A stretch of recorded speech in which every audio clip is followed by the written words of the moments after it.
Alléluia, gloire à Dieu, gloire à notre Seigneur Jésus-Christ. Seigneur, nous te disons merci. Merci Adonai, merci Alpha Omega, merci de nous avoir comptés parmi les vivants de ce jour. Merci pour ta main puissante, merci pour le jour de vie, Seigneur. À toi la gloire, à toi l'honneur, à toi la louange au plus haut des cieux, Seigneur. Nous venons à toi, tel que nous sommes ce matin, Seigneur. Tout péché que nous avons commis en acte, en pensée, en parabole. Seigneur, nous demandons ta grâce, nous demandons ta miséricorde. Pardonne-nous, Seigneur, lave-nous et purifie-nous par ton précieux sang. Ô Saint-Esprit de Dieu, Esprit de vérité, nous t'invitons au milieu de nos viens régner, viens prendre le contrôle de toutes choses. Nous ne voulons pas prendre un pas sans toi, Saint-Esprit de Dieu. Viens prendre le contrôle de toutes choses. Au nom puissant de notre Seigneur Jésus-Christ, nous avons adoré le Seigneur. Shalom, frères et sœurs, je vous salue ce matin dans le beau précieux nom de notre Seigneur Jésus-Christ, qui a permis qu'on soit là encore ce matin. À lui soit la gloire et l'honneur. Alors, ouvrons nos Bibles dans le livre de Jérémie 29, verset 22. Jérémie 29, verset 22 dit ceci. Les captifs de Juda à Babylone seront enlevés par la malédiction. Et l'on dira que l'Éternel te rende semblable à Sédéchias et à Akab, que le roi de Babylone a fait rôtir au feu. Les captifs de Juda à Babylone seront enlevés par la malédiction. Et l'on dira que l'Éternel te rendre semblable à Sédéchias et à Akab, que le roi de Babylone a fait rôtir au feu. Gloire à Dieu. Et comme nous le savons très bien hier, par la grâce de Dieu, et c'est vrai, le Seigneur avait donné un avertissement aux enfants d'Israël par rapport à ces faux prophètes qui se sont levés au milieu d'eux. Et malgré qu'ils étaient en captivité à Babylone, il y avait parmi eux des personnes qui se faisaient appeler prophètes, qui disaient qu'ils avaient reçu de Dieu alors que Dieu ne les avait pas envoyés. Et hier, par la grâce de Dieu, dans la dévotion, Dieu même a révélé le nom de ces personnes, ces faux prophètes. On voit que ce n'est pas quelque chose d'évident aujourd'hui. Ce n'est pas quelque chose d'évident de pouvoir reconnaître que telle personne est faux, telle personne est vraie. Ah, si ce n'est pas que la grâce, si ce n'est pas l'esprit du discernement. Mais eux, ils ont eu la grâce de savoir réellement que ces personnes qui étaient au milieu étaient de fausses personnes. Alors écoutez l'audio, je sais encore que ça va nous bénir abondamment au nom puissant de Jésus-Christ. Et ce matin, par la grâce de Dieu, Dieu est en train de révéler les conséquences des actes de ces personnes qui sont appelées des prophètes, des conséquences de les actes. Dieu a révélé cela. Je sais qu'il y a des parties de la Bible, c'est vrai, on n'aime pas lire ça parce que ça semble tellement bizarre et ça nous ennuie, mais je vous en prie, si ça vous ennuie, ne zappez pas parce que Dieu va vous parler ce matin encore. Gloire à Dieu. Et ce verset, ça relate les conséquences tragiques des fausses prophéties et de la désobéissance persistante. C'est vrai, des fois on se demande, oh Dieu, tu vois telle personne, regarde comment il fait du mal. Et jusqu'à présent, rien de grave ne lui est arrivé. La Bible déclare dans sa parole que de ne pas envier ceux qui font du mal. De faire qu'une personne est en train de faire du mal, de faire qu'une personne est en train de réussir dans le mal qu'elle fait. Il ne faut pas l'envier, il ne faut pas dire que oui Seigneur, nous on est fidèles et malgré ça on n'a rien eu. Et regarde ceux qui volent, ceux qui font aussi, tu les bénis encore. Gloire à Dieu. Du fait que Dieu est silencieux par rapport à ce que le méchant fait, ne veut pas dire que Dieu est aveugle. Et ne veut pas dire qu'il ne sait pas ce qu'il fait. Il prend tout son temps afin que le méchant puisse revenir à la repentance, afin que le méchant puisse revenir à lui. Mais s'il persiste, je vous assure tout, il y a toujours des conséquences pour cela. Alors, n'envie pas une personne qui fait du mal. Une personne qui réussit avec le faux, n'envie pas. Parce que tout ce que le méchant, tout ce que le faux, tout ce que le voleur construit, avec toutes ces années, un jour viendra où tout va s'écrouler. Gloire à Dieu. Je prie que notre fondation ne soit pas de faux. Parce que lorsque ta fondation est de faux, il n'y a rien à dire. Même si ça prend 10 ans, 15 ans, 20 ans, 30 ans, un jour viendra. En une journée, tout va s'effondrer.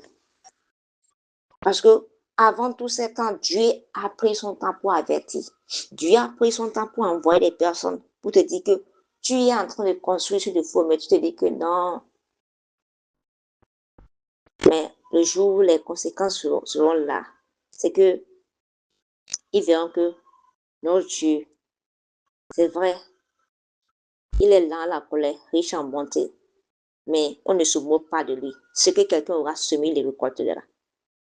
Si tu sèmes pour le vent, tu vas récolter la tempête. Gloire à Dieu. Ça, c'est notre Dieu.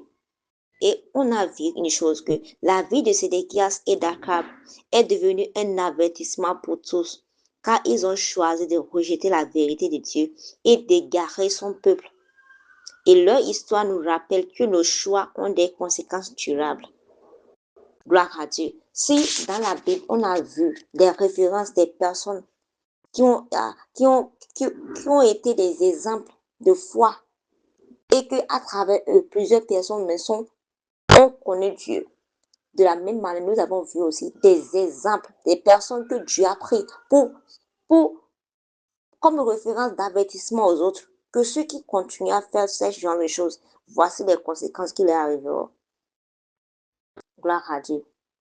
Et cela nous amène à dire, nous en tant que croyants, tous les choix que nous ferons aujourd'hui, il y a des conséquences pour cela. Peu importe ce que tu décides de choisir, la Bible déclare, il dit, il dit, voici, je te donne la vie et la mort. Choisis la vie afin que tu puisses vivre. Mais si toi, tu décides de choisir la mort, Dieu ne va pas te forcer, mais tu vas subir les conséquences de ce que tu as choisi. Alors, on doit faire très, très attention dans nos choix. Parce que ce que tu auras choisi, tu vas subir les conséquences de cela. Et c'est pas que tu vas blâmer Dieu. Parce que c'est toi-même qui as choisi. Il ne t'a pas forcé. C'est toi-même qui l'as choisi. Donc, c'est toi-même qui vas subir.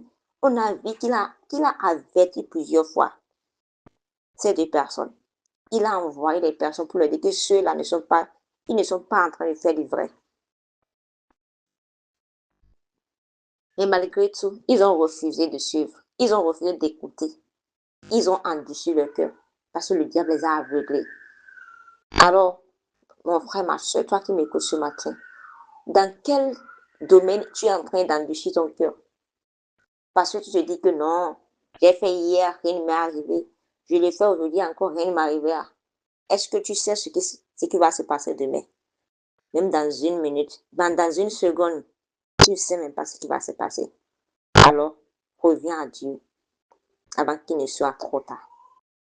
Et le désir de Dieu, ce n'est pas pour nous, ce n'est pas pour lui de voir ses enfants être détruits, non. Son désir, c'est que ses enfants vivent dans l'intégrité, l'honnêteté et la fidélité. Il nous appelle à être des exemples qui inspirent confiance et non des exemples qui éloignent les gens de sa vérité. Gloire à Dieu. Son désir pour nous est que nous soyons honnêtes, intègres. Il a dit que nous sommes la lumière du monde. En tant que lumière du monde, c'est que lorsqu'on sera au milieu des ténèbres, c'est que les ténèbres vont se dissiper. Gloire à Dieu. Il nous a appelés une ville située sur une montagne. C'est que là où on est, on ne doit pas être caché. On doit être des références, on doit être des bons exemples. C'est de cela qu'il nous a appelés. Il nous a appelés à impacter, à influencer positivement.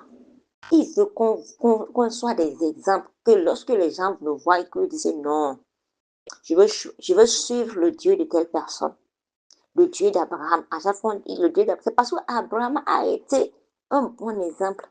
On l'appelle le Dieu d'Abraham. Est-ce qu'on peut appeler ton nom pour dire le Dieu de telle personne? Pose-toi la question ce matin. Gloire à Dieu. Et nos paroles, nos actions, nos décisions doivent refléter le caractère de Christ. Partout où on est, on doit pouvoir identifier ce caractère de Christ en nous. Tout ce qu'on fait. Et c'est la même chose que les gens d'Antioche ont remarqué avec les disciples de Jésus lorsqu'on les a appelés chrétiens. Parce que leurs actions, leurs paroles, tout ce qu'ils faisaient, ça reflétait la vie de Christ. Est-ce qu'aujourd'hui, si on te prend et on prend un non-croyant, à part ta Bible, est-ce qu'on peut voir quelque chose de positif dans toi pour te dire que non, telle personne est un chrétien? Voilà, qu'on se pose cette question me concerne, moi qui vous parle. Et ça concerne tous ceux qui m'écoutent ce matin. Et je sais que lorsqu'on arrive à donner la réponse, on pourra savoir où ce qui nous reste et comment s'y prendre. Gloire à Dieu. En tant que croyants, nous ne devons pas seulement rechercher les bénédictions de Dieu. Oui, Seigneur, donne-moi la voiture, donne-moi la maison. C'est vrai, toutes ces choses-là, Dieu sait qu'on a besoin de toutes ces choses-là. Il le sait très bien. Mais on doit s'efforcer à vivre, à laisser un héritage de foi. Gloire à Dieu. Au-delà des biens matériels qu'on désire, on doit s'efforcer aussi à laisser un héritage de foi. Et que notre vie soit reconnue pour notre amour, notre humilité, notre obéissance et notre engagement indéfectible envers Dieu.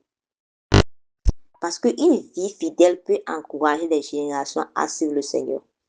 Pose-toi la question ce matin, soit qui m'écoute. Quel est l'héritage que je veux laisser à ce monde? Ma génération, quel est l'héritage que je veux laisser? Est-ce que lorsque je vais quitter ce monde, ils vont se rappeler de moi à cause de bien que j'ai fait ou bien ils vont se rappeler de moi à cause de moi? Quel est l'impact?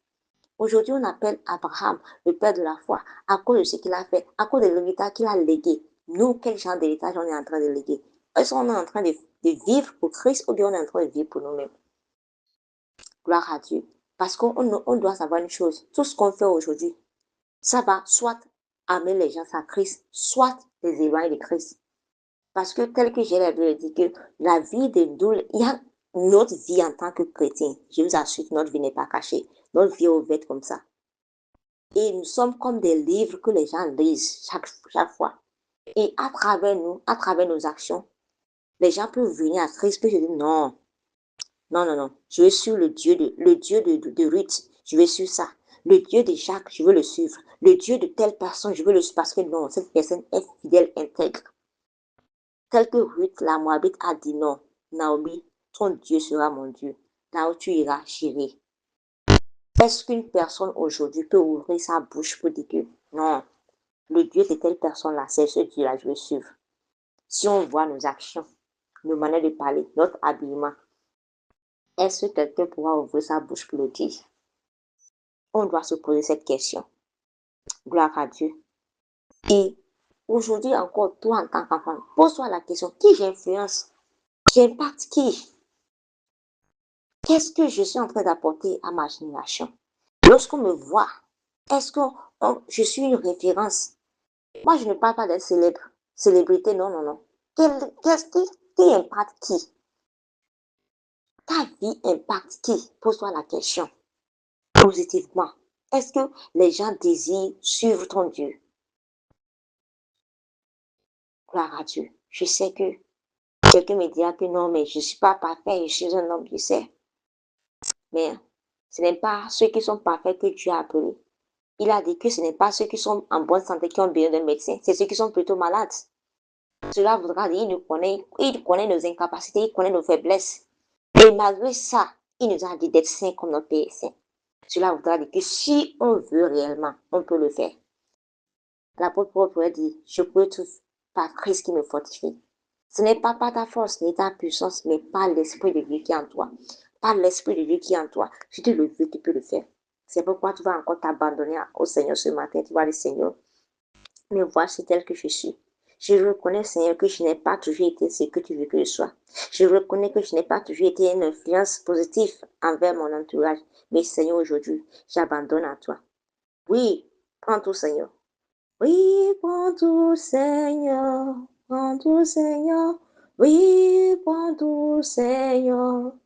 Entre éternel, j'abandonne tout avec bonheur. Oui, prends tout, Seigneur. Oui, prends tout, Seigneur. Oui, prends tout, Seigneur. Oui, prends tout, Seigneur. Sans rien garde, je suis libre, tout avec bonheur. Père Céleste, nous disons merci. Merci pour ta parole qui nous instruit, qui nous corrige. Aide-nous à vivre une vie d'intégrité, de fidélité et d'obéissance, Seigneur. Préserve notre cœur de la tromperie et de l'orgueil, Seigneur. Que nos paroles et nos actions reflètent le caractère de Christ et que notre vie soit un témoignage qui rapproche les autres de toi. Au nom puissant de Jésus. Seigneur, nous remettons cette journée en tes mains. Bénis cette journée pour nous. Bénis nos allées, bénis nos retours. Bénis l'œuvre de nos mains, Seigneur. Que tout ce que l'ennemi a programmé en cette journée soit annulé sans effet, Seigneur. Dans nos allées, dans nos retours, Seigneur. Tout ce que nous allons prendre comme transport, Seigneur, sanctifie le bâton de procession. Que ce que l'ennemi a programmé en ce jour, accident, mort prématurée, soit détruit au nom puissant de Jésus-Christ. Seigneur, précède-nous en ce jour. Précède-nous dans nos lieux de travail, dans nos milieux où on va. Seigneur, précède-nous et que ta volonté soit faite au nom puissant de Jésus-Christ. Merci, Seigneur, car tu le fais déjà. Au nom puissant de notre Seigneur Jésus-Christ, nous allons prier. Amen. Excellente journée à chacun de tous et shalom.